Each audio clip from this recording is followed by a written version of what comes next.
नमस्कार साथियों, स्वागत है आपका हमारे YouTube चैनल में। साथियों, एक बार फिर हम मौजूद हैं पिछले सप्ताह के प्रमुख समाचारों के साथ। इसरो ने चंद्रयान-3 लैंडर का सफल परीक्षण किया। भारत के अंतरिक्ष कार्यक्रम में एक बड़ी उपलब्धि हासिल की गई क्योंकि इसरो ने चंद्रयान-3 लैंडर का सफलतापूर्वक परीक्षण किया।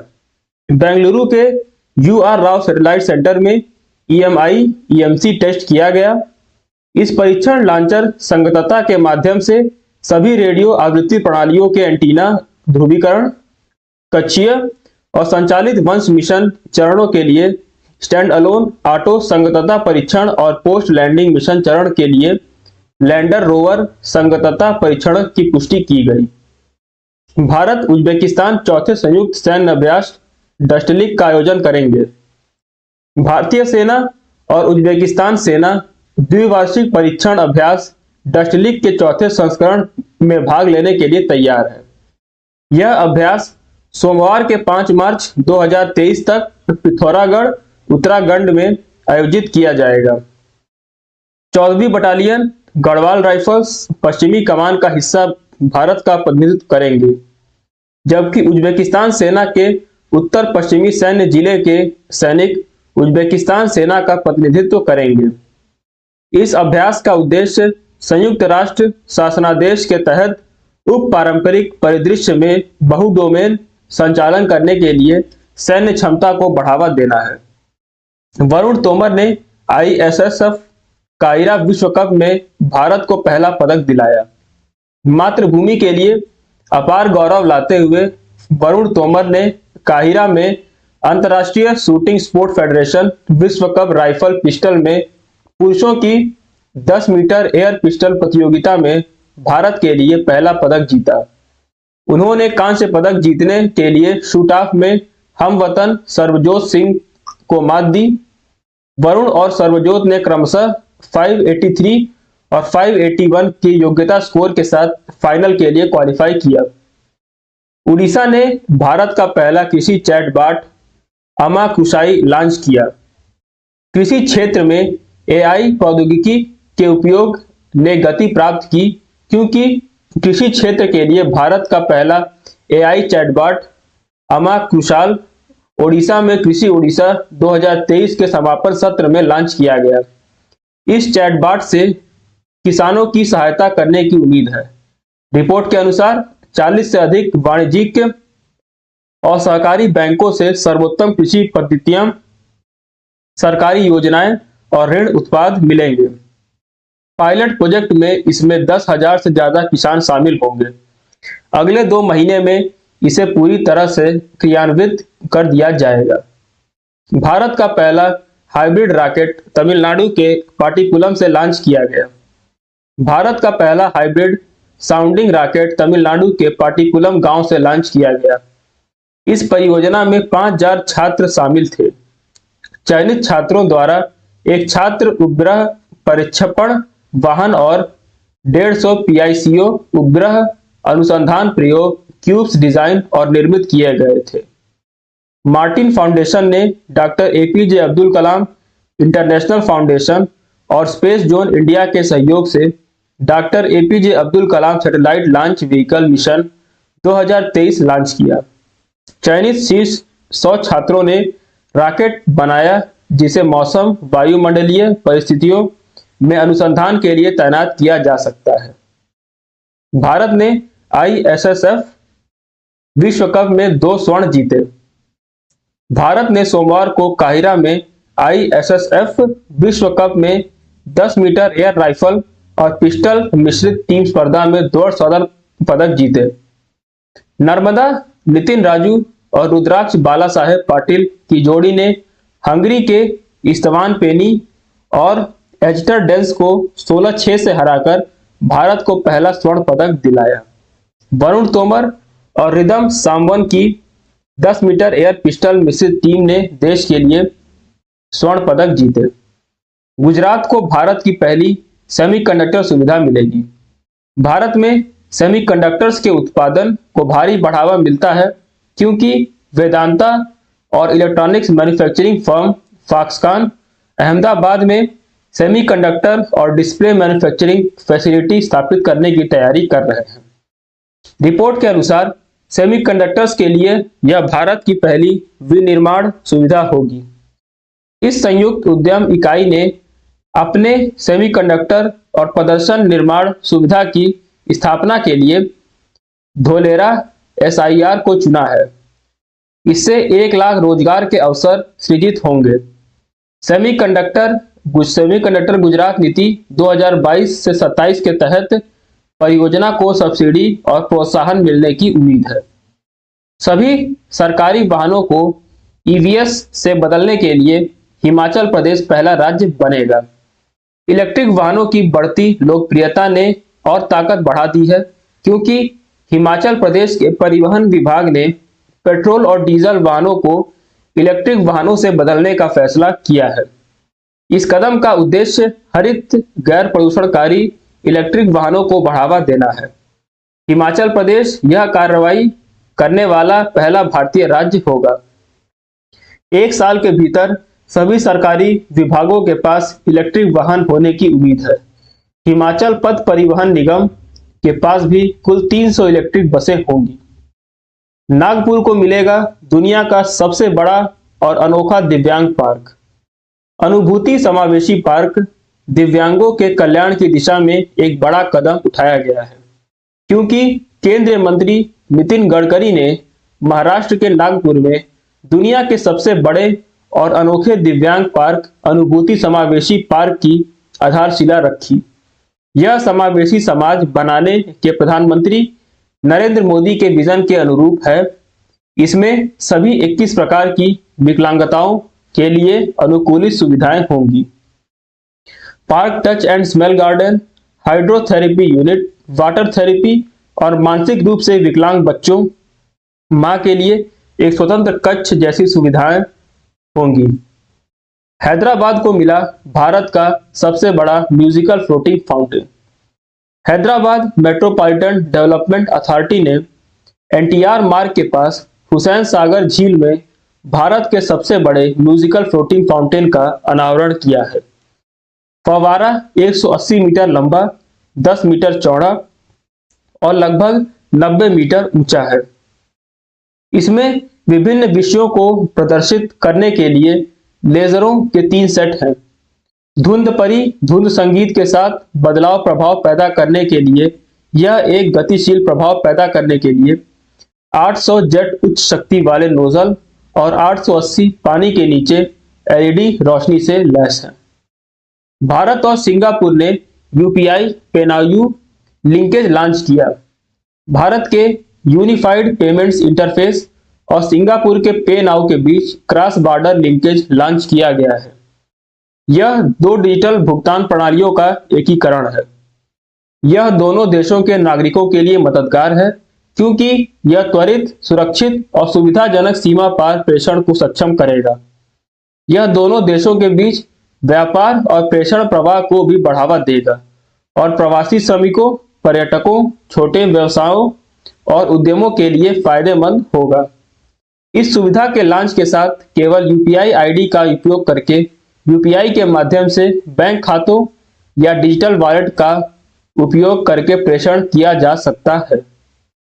कोल इंडिया लिमिटेड ने 30 खनिज क्षेत्रों को इको टूरिज्म स्थलों में परिवर्तित किया।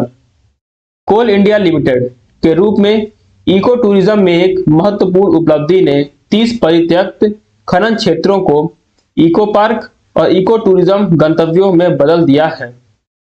यह पहल स्थानीय लोगों के लिए आय का एक स्रोत बनाती है और क्षेत्र के हरित आवरण को भी प्रोत्साहित करती है। इसकी CIL के खनन क्षेत्रों में ऐसे और पार्क और पुनर्स्थापन स्थल बनाने की भी योजना है। CIL ने 2022-23 के अपने वार्षिक वृक्षारोपण लक्ष्य 1510 हेक्टेयर को पार करते हुए अपना हरित क्षेत्र बढ़ाकर 1610 हेक्टेयर कर लिया है। IIT मंडी के वैज्ञानिकों ने भूस्खलन की भविष्यवाणी की सटीकता में सुधार के लिए AI एल्गोरिथम विकसित किया। प्राकृतिक आपदा प्रबंधन में AI के अनुकूलन ने ध्यान आकर्षित किया है। क्योंकि भारतीय प्रौद्योगिकी संस्थान मंडी के शोधकर्ताओं ने आर्टिफिशियल इंटेलिजेंस और मशीन लर्निंग का उपयोग करके एक नया एल्गोरिदम विकसित किया है जो प्राकृतिक खतरों के लिए भविष्यवाणी की सटीकता को बढ़ा सकता है। यह एल्गोरिदम बाढ़, हिमस्खलन, चरम मौसम की घटनाओं, रॉक ग्लेशियरों और परमाफ्रॉस्ट जैसी प्राकृतिक आपदाओं पर लागू किया जा सकता है। यह भूस्खलन संवेदनशीलता मानचित्रण के लिए डेटा असंतुलन की समस्या का मुकाबला कर सकता है, जो किसी दिए गए क्षेत्र में भूस्खलन की घटनाओं की संभावना का प्रतिनिधित्व करता है। भारतीय रेलवे प्रसिद्ध सिख तीर्थों के लिए भारत गौरव पर्यटक ट्रेन द्वारा गुरु कृपा यात्रा को झंडी दिखाकर रवाना करेगा। धार्मिक पर्यटन को बढ़ावा मिलता है क्योंकि भारतीय रेलवे अपनी विशेष भारत गौरव पर्यटक ट्रेन के साथ गुरु कृपा यात्रा शुरू करने की तैयारी कर रहा है। यह बैसाखी के अप्रैल महीने में होगा। यह पर्यटकों को भारत के विभिन्न हिस्सों में स्थित प्रसिद्ध सिख तीर्थ स्थलों पर ले जाएगा। स्थानों की सूची में आनंदपुर साहिब में श्री केशगढ़ साहिब गुरुद्वारा और विरासत ए खालसा, कीरतपुर साहिब में गुरुद्वारा श्री पातालपुरी साहिब, सरहिंद में गुरुद्वारा श्री फतेहगढ़ साहिब, पटना में दारजी साहिब शामिल है।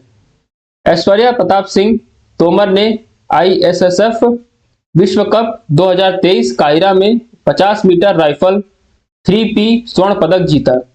भारत को गौरवान्वित करते हुए ऐश्वर्या प्रताप सिंह तोमर ने बुधवार को काहिरा में ISSF विश्व कप 2023 में पुरुषों की 50 मीटर राइफल 3 पोजीशन में स्वर्ण पदक जीता। उन्होंने नई दिल्ली में 2021 विश्व कप में इसी स्पर्धा में स्वर्ण पदक जीता था। भारतीय सेना औंध में आफिडेक्स अभ्यास आयोजित करेगी। भारतीय सेना 21 मार्च से 30 मार्च तक औंध सैन्य स्टेशन के बहुराष्ट्रीय अफ्रीका भारतीय क्षेत्र परीक्षण अभ्यास के दूसरे संस्करण का आयोजन करने के लिए तैयार है। एक नए मिशन की स्थापना, शांति स्थापना कार्यों के लिए संयुक्त राष्ट्र मुख्यालय की स्थापना आदि को अभ्यास में शामिल किया जाएगा। ये रिपोर्ट के अनुसार संयुक्त राष्ट्र अनिवार्य कार्यों के संचालन में भाग लेने वाले देशों, टीम निर्माण और सामरिक स्तर के संचालन के बीच सर्वोत्तम प्रथाओं के आदान प्रदान पर प्रकाश डालेगा। जनवरी में भारत के तिलहन निर्यात में 167% की वृद्धि दर्ज की गई। जनवरी में भारत के कुल खली निर्यात में 167% की वृद्धि दर्ज की गई। FY23 के पहले 10 महीनों के दौरान खली के कुल निर्यात में 69.6% की वृद्धि दर्ज की गई। भारत ने जनवरी 2023 में 4.72 लाख टन खली का निर्यात किया था, जबकि जनवरी 2022 में इसने 1.76 टन खली का निर्यात किया था। भारत के सॉल्वेंट एक्सट्रैक्टर्स एसोसिएशन के आंकड़ों के अनुसार ICAR ने गेहूं की नई किस्म विकसित की जो मौसम के पैटर्न में बदलाव और बढ़ती गर्मी के स्तर के कारण उत्पन्न होने वाली चुनौतियों का मुकाबला कर सकती है। भारतीय कृषि अनुसंधान परिषद खबरों में है क्योंकि इसने HD 3385 नामक गेहूं की एक नई किस्म विकसित की है। यह किस्म मौसम के मिजाज में बदलाव और बढ़ती गर्मी के स्तर के कारण उत्पन्न होने वाली चुनौतियों से पार पा सकती है। गर्मी के प्रकोप से बचने के लिए यह जल्दी बुआई के लिए अनुकूल है। मार्च के अंत से पहले इसकी कटाई की जा सकती है। IIT दिल्ली ऊंचाई पर काम करने वाले व्यक्तियों के लिए स्मार्ट निगरानी प्रणाली विकसित कर रहा है। ऊंचाई पर काम करते समय असुरक्षित स्थितियों का पता लगाने और सतर्क करने के लिए भारतीय प्रौद्योगिकी संस्थान दिल्ली एक स्मार्ट निगरानी प्रणाली विकसित कर रहा है। MS मॉड्यूल ट्रैक करने की क्षमता को बनाए रखने में मदद करेगा और बार बार होने वाले सुरक्षा उल्लंघनों को रिकॉर्ड करेगा, जिसका उपयोग परामर्श और प्रशिक्षण के लिए किया जा सकता है। सिस्टम एक सर्व चेतावनी अलार्म देगा और पर्यवेक्षक और सुरक्षा प्रभारी को एक ऐप के माध्यम से सूचित करेगा। यदि कर्मचारी ने ऊंचाई पर काम करते समय सुरक्षा गियर को कांटेक्ट नहीं किया है। S&P प्लस द्वारा एनटीपीसी को विश्व स्तर पर शीर्ष स्वतंत्र बिजली उत्पादकों और ऊर्जा व्यापारियों के रूप में स्थान दिया गया। भारत के लिए यह एक महत्वपूर्ण क्षण है क्योंकि देश के सबसे बड़े बिजली उत्पादक के रूप में एनटीपीसी लिमिटेड को S&P global commodity insight top 250 global energy company ranking 2022 में वैश्विक स्तर पर नंबर 1 स्वतंत्र बिजली उत्पादक और ऊर्जा व्यापारी का दर्जा दिया गया है। यह रैंकिंग 4 प्रमुख मैट्रिक्स संपत्ति मूल्य, राजस्व, लाभ और निवेश पर रिटर्न पर आधारित है। वर्तमान में एनटीपीसी भारत में उत्पादित कुल बिजली का 24% योगदान दे रहा है। एशियाई चैंपियनशिप 2023 में महिलाओं की 4 स्पर्धाओं में भारत ने स्वर्ण पदक जीता। फाइनल में मलेशिया को हराकर भारतीय महिला लान बाउंस टीम ने एशियाई लान बाउंस चैंपियनशिप 2023 में स्वर्ण पदक जीता। यह आयोजन मलेशिया के कुआलालंपुर में आयोजित किया गया था। भारतीय टीम ने नयन मोनी सैकिया, रूपा रानी तिर्की, लवली चौबे और पिंकी थी। इस टीम ने बर्मिंघम कॉमनवेल्थ गेम्स 2022 में भी गोल्ड जीता था।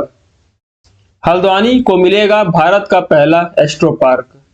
भारत का पहला एस्ट्रो पार्क हल्द्वानी में बनेगा। सरकार ने इस पार्क को सैद्धांतिक मंजूरी दे दी है। तराई रेंज के 6 हेक्टेयर क्षेत्र में यह पार्क विकसित किया जाएगा और यहाँ तारामंडल और मंडल से संबंधित अध्ययन होंगे। यह छात्रों को विज्ञान के बारे में शिक्षित करेगा और पर्यटन में भी योगदान देगा। भारतीय सेना की पूर्वी कमान ने पहली मध्यम रेंज की सतह से हवा में मार करने वाली मिसाइल रेजिमेंट तैयार की। भारतीय सेना की पूर्वी कमान ने पहली मध्यम दूरी की सतह से हवा में मार करने वाली मिसाइल MRSAM रेजिमेंट को खड़ा किया है और इससे हवाई खतरों के खिलाफ हवाई रक्षा की उम्मीद है। यह रेजिमेंट लड़ाकू विमान, UAV, हेलीकॉप्टर, गाइडेड और अनगाइडेड युद्ध सामग्री, सबसोनिक और सुपरसोनिक क्रूज मिसाइल आदि जैसे खतरों की एक विस्तृत श्रृंखला के खिलाफ जमीनी संपत्ति के लिए पॉइंट और एरिया एयर डिफेंस देगी। इसमें स्वदेशी रूप से विकसित MRSAM हथियार प्रणाली है। रक्षा अनुसंधान और विकास संगठन द्वारा अवनी प्रशांत ने जीता सिरिकिट कप खिताब। अवनी प्रशांत ने इतिहास रचा क्योंकि वह क्वीन सिरिकिट कप जीतने वाली पहली भारतीय गोल्फर बनी। अवनी ने 10 स्ट्रोक का रिकॉर्ड पूरा किया और न्यूजीलैंड की फियोना जू को मात दी, जो सप्ताह के लिए 6वीं अंडर थी। भारतीय टीम भी टूर्नामेंट में दूसरे स्थान पर रही। भारत का पहला म्यूनिसिपल बॉन्ड इंडेक्स लॉन्च हुआ। भारत का पहला municipal bond index Nifty India municipal bond index Bengaluru में म्यूनिसिपल डेट सिक्योरिटीज पर सेबी वर्कशॉप में लॉन्च किया गया। NSE की index services subsidiary NSE index limited ने इस इंडेक्स को रोल आउट किया। यह सूचकांक भारतीय नगर निगमों द्वारा परिपक्वता के दौरान जारी किए गए और निवेश ग्रेड क्रेडिट रेटिंग वाली नगरपालिका बॉन्ड के प्रदर्शन की निगरानी करेगा।